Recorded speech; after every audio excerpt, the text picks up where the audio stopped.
Hey everybody, welcome back to Cooking with Chu. I'm a little duck out of water. I do use my basement stove, of course the refrigerator quite a bit, but as far as preparing a meal, I haven't.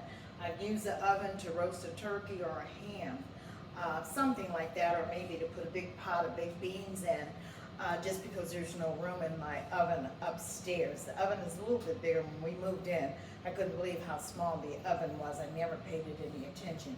But anyway, again, welcome back. Today I am making for you something you may or may not have thought of with us being on a plant-based diet. I'm making kale chips. You get your kale or you buy your kale, you wash it, tear it into bite-sized pieces. I now have a friend, this is avocado oil, that I actually sprayed on. It came out in a nice fine mist. I don't have to put the oil in my hand and work it around that way. So I sprayed this on, and then I used some flake sea salt to sprinkle on it. And pretty soon, we will probably have kale chips if I don't forget to check it out. Next, I'm going to do for you spaghetti squash. A lot of people, I'm sure, know now it's a real hard vegetable to cut, so thank God Deacon came home in time to slice the ends off so I could break it in half with a knife. And then you scrape out the contents as you would any pumpkin or squash. You get these remains. I don't use these seeds. I have used pumpkin seeds to make pumpkin seeds, obviously, with salt on them, but salt is not my friend these days, so I'm not going to bother with these. Next, I'm going to do smoked tofu. So that's my demo to start with. The easiest way that I saw, I have never done it, so we're going to experiment together. Let me tilt you this way just a little bit more. There's my pot. It's one of my long lasting pots. I've had this heavy aluminum pot forever, and I don't want to mess it up. But what they tell you to do is to put it on your stove.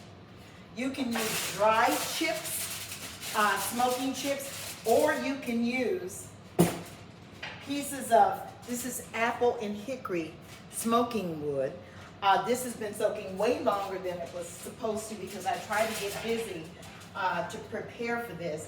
So I'm actually going to encase some of these chips in this foil and seal it up. If you leave your ends open, a piece of foil goes down into the bottom of your pot for protection purposes. I have, see, I need to seal this up maybe just a little bit more. I do have the ends open. See, I've got the wood chips in here. I've got the ends open, and I'm gonna put it in here like so. And then I'm going to put my steamer vessel inside because that's where my tofu is going to rest. There's plenty of room for the tofu. Now, I'm going to season my tofu just as though it was a piece of chicken or pieces of chicken or pork. It's been here, let me move my cutting board. It has been here with my weighted stone on it. I put some canned goods on top too. So I have pressed a great deal of moisture out of this tofu, as you will see. Look at all that moisture coming out. And that's just one. I got extra firm tofu this time. And so what I'm going to do for you is remove all of these paper towels. Let me just put this here for now so that I can talk to you and not have you at my back. They're my pot holders.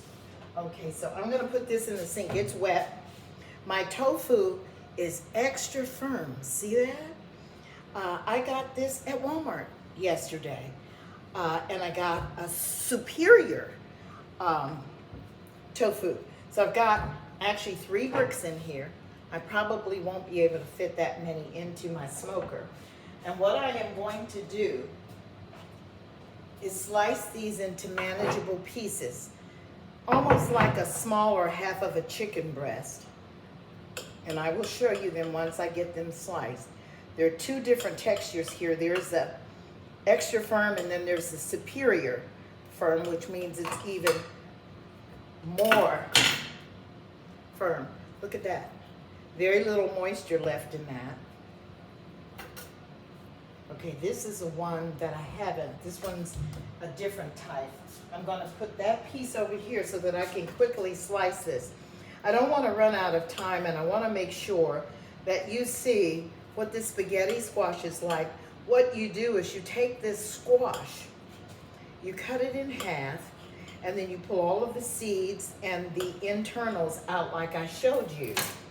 And then you spray this oil on the internal, then you put it in your oven face down, and as it cooks, it becomes tender. I want to make sure, first of all, that I don't burn my chips. See how they look? That's nothing but kale, no stems, those are too tough. And they're roasting at 300 degrees in the oven. There's only a little salt on there. Now, my preference would be, based on my mind, would be to put some seasoned salt on there. But I think with all these flavors, that's more than enough. Now, I'm gonna take this tofu and I'm gonna sprinkle, let me show you what I've got here. I've got a pretty full pan. I'm not sure I'll be able to smoke all of that. But I'm gonna quickly pepper these, season these, just as though I was doing chicken for a smoker out in my backyard. I've had an interesting day today. This is turmeric that I use on everything. It is good for you. This is pico de gallo, which is a bunch of like seasonings like onions, peppers, garlic, just a little bit of that. And I'm gonna flip these around and get this coating on everything. Here's my smoked paprika. That's what we're going for, the smoked flavor. And I guess what I could be doing is turning this burner on right here. Let's see,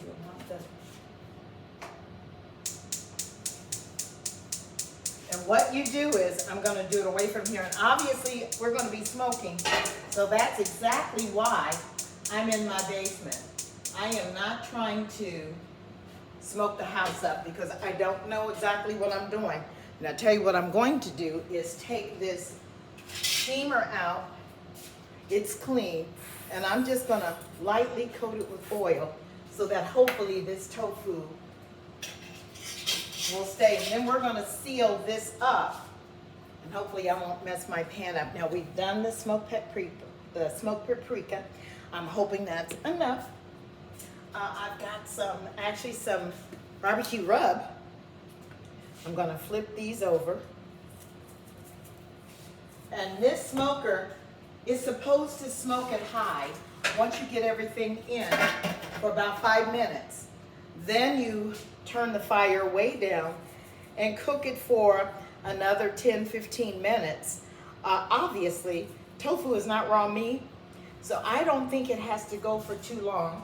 And I don't want to over season it, but it is very bland. Now I'm gonna do just a little bit of these pepper flakes. Actually, I like this spoon side. I'm gonna put some in my hand and then just sprinkle it over. Now I'll let you see these once I get these all coated. And then we're gonna lay pieces into the smoker. I'm hoping that not only does this become even a little bit more firm, but it actually tastes like barbecue. And then I may stir it in to my pasta. So I have got, let me rinse my hands off real quickly. I want to show you my spaghetti squash. It's been in for about 10 minutes. I'm going to pause this and come back. My glass is steamed up, that's a good sign. There's a spaghetti squash. It's very orange inside, but I'll show you how this turns into spaghetti once I get it out a little later. And of course, my kale chips should be done momentarily. So I'm going to put these into the smoker. This is definitely on high. And I'm looking to see some smoke come out of here very soon. And once that happens, I will come back once that smoke is actually coming out and let you see what this looks like. I've got 4 pieces in there so far. That's 5. That's 6. I can actually hear that smoker. And I'm going to come back in just a moment and show you when that smoke starts to escape. And then I'm going to seal the top of this pot with foil to keep that smoke inside. And we'll see what we come up with. I'm hopeful. It's been an interesting day, like I was beginning to tell you. I went out with my dog. He's not allowed down here while I'm cooking because he wants to come into the kitchen. He does not come into my kitchen upstairs. I know a lot of people have their pets all through their house, but not for me, not my kitchen. But I went out to take him for a walk, and I didn't realize I was walking on black ice, so I went down, but I slid down, and I'm a little bit sore. On top of that, last night coming home from church, I stopped to get some of the things that I'm demonstrating for you right now, and I realized when I put some groceries in the trunk, there were, because for my students, I take donuts and fruit most mornings on Sunday. And when I looked at my basket, I saw these Honeycrisp, my favorite apples, in the back in a basket where I normally put donuts and preparations for coffee. And I thought to myself, wow, I wish I could have an apple. And then it dawned on me, duh, plant-based. When we went to the church and they had the beautiful meal for everyone, there was salad, there was soup, there were greens, and there was fruit. So, I'm happy to say I can have an apple. My favorite fruit in the whole wide world, outside peaches. Oh! I'm going to put these in the freezer. These are peaches. And the next fruit smoothie I'm going to make is going to be a peach fruit smoothie. Remember, we use whatever kind of nut milk, whether it's cashew, almond, oat milk, whatever you use, your fruit that's been frozen to help it thicken, or ice, and you can add vanilla if you want to. You can add other flavors, but I also found a plant-based whipping cream. That's what I'm going to make a little later on. I don't know that I'll demo it, but I'll definitely be back when my pot starts to smoke, and I'll begin the timing from then. All right, everybody, see you shortly.